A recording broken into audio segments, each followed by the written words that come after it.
비례대표 투표 의향을 이제 물어보는 여론조사에서 15% 가까이 나온다라고 한다면은 글쎄요, 제가 봤었을 때는 아직까지도 어떻게 보면은 대한민국의 법치라고 할까요? 그 부분에 대해 가지고 많은 분들이 예민하게 반응을 못한다라는 아쉬움도 좀 드는 건 분명히 좀 사실입니다. 아무래도 조국혁신당의 조국 대표 같은 경우는 2심에서까지도 실형을 선고받은 분이니까요. 이 부분을 지적 안 할 수가 없고.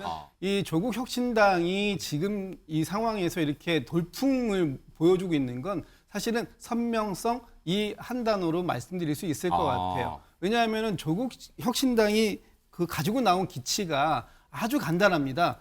검찰 독재, 조기 종식. 딱 이 8글자 가지고 나온 거거든요. 조국당 비례대표 지지율이요 15%랍니다. 민주당이요 비례의석 뺏길라 당혹스러워 한답니다. 뭐 기사를 쭉 읽는 것보다 이 그래픽 보여드리면 눈에 확 들어오실 거예요. 보여드릴게요. 주요 정당별 전국 지지율을 갤럽이 조사해서 어제 발표했어요. 볼게요. 국민의힘 37%, 더불어민주당 31%, 조국혁신당은 전국 지지율, 정당 지지율입니다. 6%, 개혁신당 3%, 무당층 19%, 뭐 무당층 또는 중도 표심 뭐 그런 거겠죠. 이렇게 보여지고 있는데 아니 그럼 15%라는 숫자가 어디 나온 거냐? 볼게요.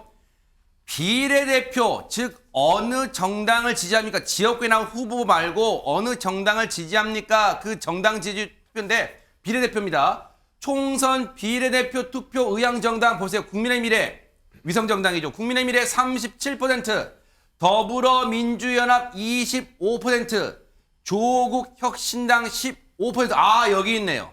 개혁신당 5%, 새로운미래 2%, 녹색정의당 2%, 부동층은 13%입니다.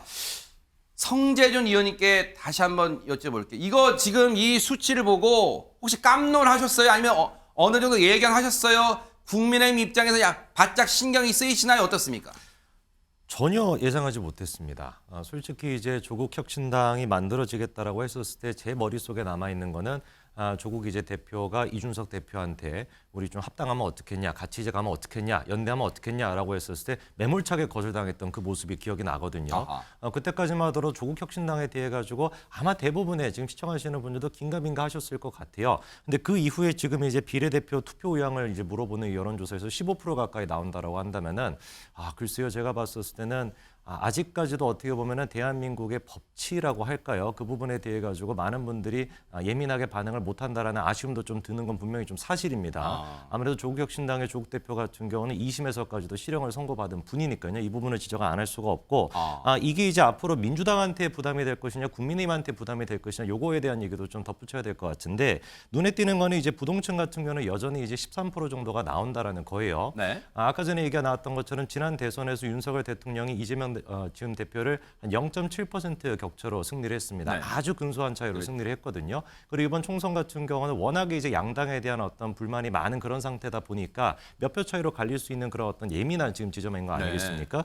그 두 가지를 종합해 봤었을 때 지난 대선에서 어떻게 우리가 0.7% 차이로 이길 수 있었고 어떻게 정권 교체가 가능했을까라고 한다면 제가 보기엔 그거에 대한 답을 조국 대표가 줄 수 있지 않을까 싶습니다. 문재인 정부 당시에 조국 사태라고 하는 어마어마한 사건으로 인해 가지고 많은 분들이 실망을 하셨고 특히나 민주 진영에 계셨던 분들 중에 국민의힘 쪽으로 오신 분들도 상당히 많습니다. 그리고 문재인 정부를 칭찬하고 그리고 또 옹호하셨던 분들 중에도 막판에 가가지고 비판하셨던 분들 많습니다. 그런 분들이 지금 현재 제가 보기에는 지금 부동층을 형성하고 있을 거라고 무당층을 형성하고 있을 거라고 보는데 그 부분들이 제가 보기에는 국민의힘 쪽으로 충분히 흡수가 가능할 거라고 봅니다. 김진욱 대변님 보실 때는 비례대표 투표 의향 정당에서 조국혁신당이 15% 지지율이 나왔단 말이에요. 이 정도는 물론 이제 선거철이다 보니까 표현 같은 것도 굉장히 신중해야겠습니다. 이 정도면 약진입니까? 앞서 키워드 바람 정도입니까? 아니면 그걸 더 넘어 돌풍입니까? 어떻게 표현해야 됩니까? 이 정도면 일단 돌풍으로 시작은 했다. 이렇게 평가는 해볼 수 있을 것 같습니다. 왜냐하면 사실 조국신당이 처음 만들어질 당시에 대체적으로 지난 21대 총선에서의 열린민주당 정도를 생각했거든요. 그때 한 5%, 6% 그 수준.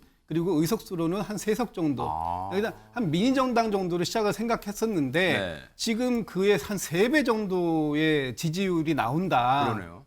이 얘기는 벌써 그 3배 이상의 사람들이 뭉치고 있고 모이고 있고 또 이게 스노우볼 이펙트 같은 마치 눈덩이가 굴러가는 것처럼 점점 더 커질 가능성이 있는 이런 상황으로 지금 우리가 이제 분석해 볼 수 있는 거기 때문에 네. 시작 자체는 돌풍이 아닌가라는 걸 이제 평가를 해볼 수 있는 거죠. 네네. 근데 이게 얼만큼 더 갈 것이냐? 이거는 이제 양대 정당들이 앞으로 어떤 모습을 보여주느냐 그런 데에서 평가를 받을 수 있을 것 같고요.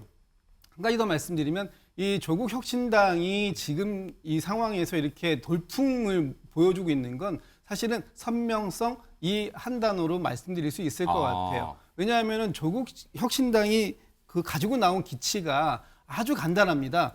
검찰 독재, 조기 종식. 딱 이 8글자 가지고 나온 거거든요. 아하. 근데 이것을 동의하는 많은 분들이 지금 계시다. 어. 특히 민주당의 지지층 중에서.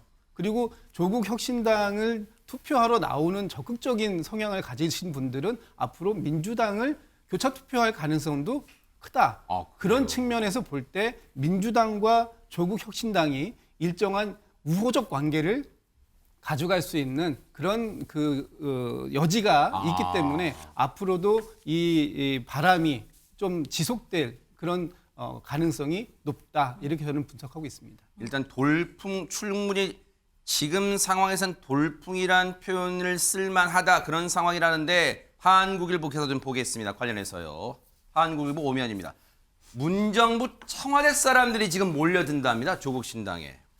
지금 황운하 의원도 지금 나란히 입당해서 같이 앉아있는 모습도 보여 있고요.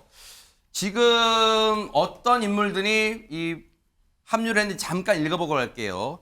황운하 의원을 필두로 이날만 어제만 문재인 청와대 출신 인사 4명이 조국 혁신당에 합류했다. 문재인 정부 대통령 비서실에 문미옥 전 과학기술보좌관, 윤재관 전 국정홍보비서관, 정춘생 전 여성가족비서관, 배수진 민정수석실 행정관이 입당한 것이다. 이 외에도 문재인 정부에서 한국정보화진흥원장을 지낸 문용식 아프리카TV 창립자, 총리실 공보실장 맡았던 김보혁 전 한겨레신문 편집국 부국장 등 친문 인사도 함께 발을 들였다. 조선일보 기사 하나 더 읽고 갈게요. 조선일보 3면 기사입니다.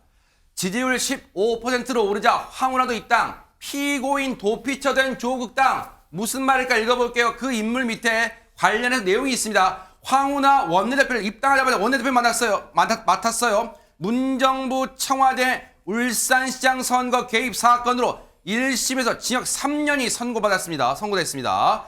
조국 대표는 자녀 입시 비리, 청와대 감찰무마 등으로 2심까지 징역 2년. 그리고 보세요. 황현선 사무총장이라는 사람, 문정부 한국성장금융본부장이 내정됐고 청와대 낙하산 논란으로 사퇴됐던 인물. 박은정 전 검사, 윤석열 찍어내기 감찰로 법무부에서 해임 징계됐던 인물 등등등 면면을 지금 조선일보는 그래픽으로 아예 지금 소개를 하고 있는 상황인데, 장현주 부위원장님께 여쭤볼게요. 지금 이런 상황이면 네. 조국 혁신당은, 그러니까 이른바 조국이라는 인물은 민주당 입장에서는 계륵입니까? 아닙니까? 글쎄요, 저는 조국혁신당에 앞서서 돌풍이라는 표현까지 나왔는데요. 이런 현상들이 정치는 정말 정치인들이 하는 게 아니라 국민들이 하시는 거다라는 것을 다시금 보여주는 장면이라고 생각합니다. 일각에서는 과연 조국혁신당과 민주당이 관계를 어떻게 설정해야 되느냐, 이것을 두고도 여러 가지 이야기들이 나오고 있는데요. 사실 저는 그런 관계 설정이나 조국혁신당을 끌어안아야 되느냐 말아야 되느냐 이런 부분들을 이미 민주당이나 정치인들이 결정할 단계가 지났다라고 생각합니다. 이것은 결국엔 민심, 국민들이 결정하실 일이라고 생각이 들고요.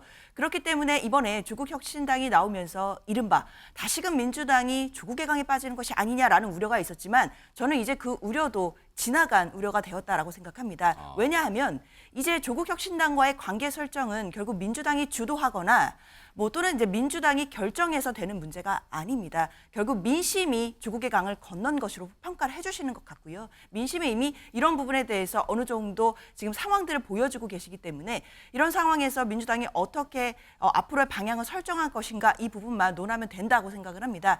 결국에 많은 분들이 우려하시는 내용은 결국 민주당의 어떤 비례 지지율을 나눠 가지는 것 아니냐, 결국 제로섬 게임이 될까 봐 그런 부분에 대한 우려들이 있는데요. 저는 그 우려에서 그칠 것이 아니라 결국에는 민주당이 좀 더 중도 외연 확장으로 나아가고 네. 조국 혁신당은 조국 혁신당 나름대로의 그 선명한 부분들을 강조를 해서 나름대로의 득표율을 끌어모은다라고 한다면 결국에 큰 틀에서는 진보 진영의 전체 파이를 키울 수 있기 때문에 그런 방향으로 관계 설정이 자연스럽게 나아갈 것이다라고 예상하고 있습니다. 네.